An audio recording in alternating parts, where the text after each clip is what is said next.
اگر آپ عاجزی کے ساتھ، انکساری کے ساتھ، رب رسول کی رضا کے لیے کسی جگہ بھی آپ اپنے آپ کو سیٹ کر لیں گے تو ماحول آپ کا ٹھیک رہے گا، ورنہ آپ الجھاؤ کا شکار ہیں، ورنہ آپ پریشان ہیں، ورنہ آپ تکلیف میں، ورنہ آپ آزمائش میں۔ بخاری شریف میں حدیث ہے، قاضی ایاز مالکی رحمۃ اللہ علیہ نے بڑی تفصیل سے لکھی ہے، راوی حضرت انس بن مالک ہیں۔ ایک بندہ بڑی دور سے آیا نبی پاک صلی اللہ علیہ وسلم کی زیارت کے لیے، بڑی دور سے۔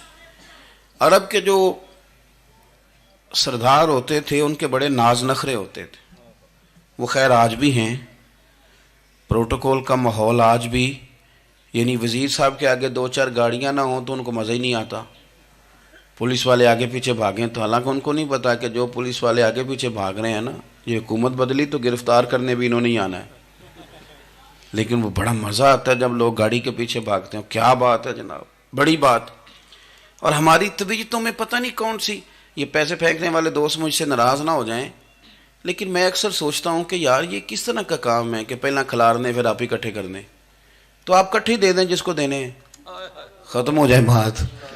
یعنی وہ محفل میں نا گپ شپ ہو رہی ہوتی ہے، اکٹھے کرنا لے پان دینا لے، کس چکر میں پڑ گئے۔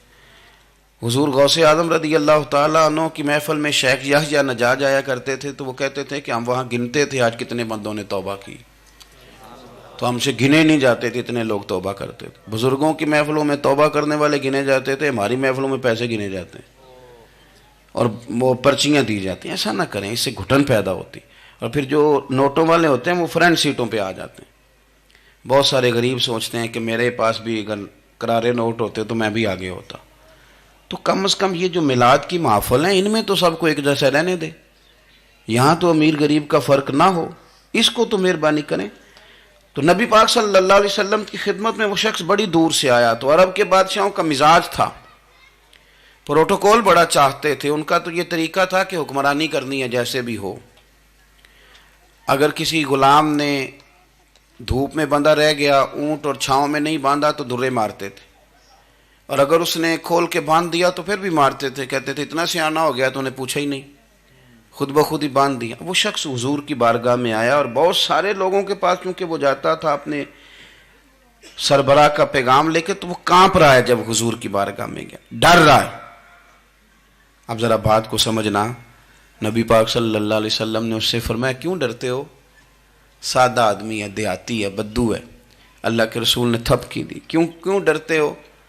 تو کہتے ہیں حضور مجھے آداب نہیں آتے اور مجھے ڈر آتا ہے، کوئی بات اگر ایسی ہو گئی، آپ مدینے کی حکومت کے سربراہ ہیں تو کہیں آپ ناراض نہ ہو جائیں۔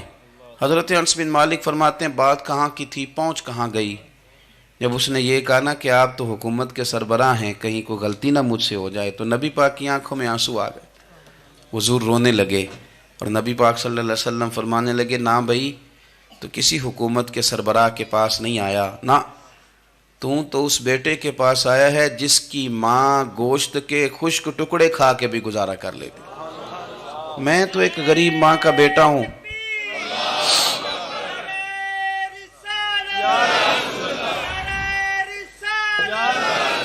بھائی اگر آپ کا یہ ذوق بن جائے، دیکھو نا آج تو لوگ بھول جاتے ہیں نا، کپڑے بدل لیتے ہیں تو وہ سمجھتے ہیں کہ شاید سارا کچھ ہی بدل گیا، یعنی گاؤں سے آ کر پڑھنے والے بھول ہی گئے ہیں کہ کس کی ماں نے کتنا زیور بیچا تھا۔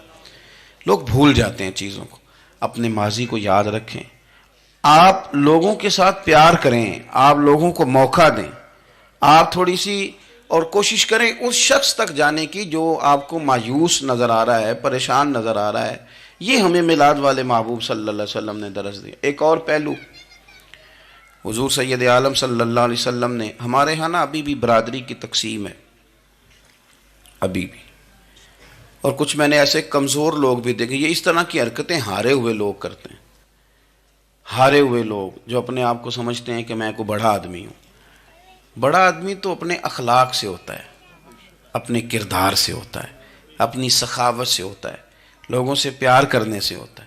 باقی یہ کہ بیٹھ کے کہانی سنانا کہ میں بڑا کچھ کرتا ہوں، تو جو کچھ کرتا ہوتا ہے اسے سنانے کی کوئی ضرورت ایک اور بہت سارے لوگ آپ تعزیت کرنے جائیں نا والد کے انتقال کے بعد، تو ان بیچاروں کو بتانا پڑتا ہے کہ ابا جی میرے بغیر دوائی نہیں کھاتے تھے۔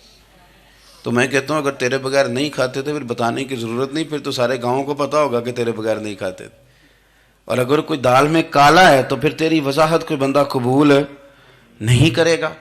تو آپ کو بتانا کیوں پڑ رہا ہے اور آپ بار بار اس بات کا ذکر کیوں کر رہے ہیں کہ ہم بہت بڑے قبیلے کے ہیں؟ صاحب اگر آپ بڑے قبیلے کے ہیں تو پتہ ہوگا سارے علاقے کو آپ کتنا لوگوں کا خیال کرتے ہیں, آپ کس قدر محبت کرتے ہیں, آپ کا انداز کریمانہ کس طرح کا.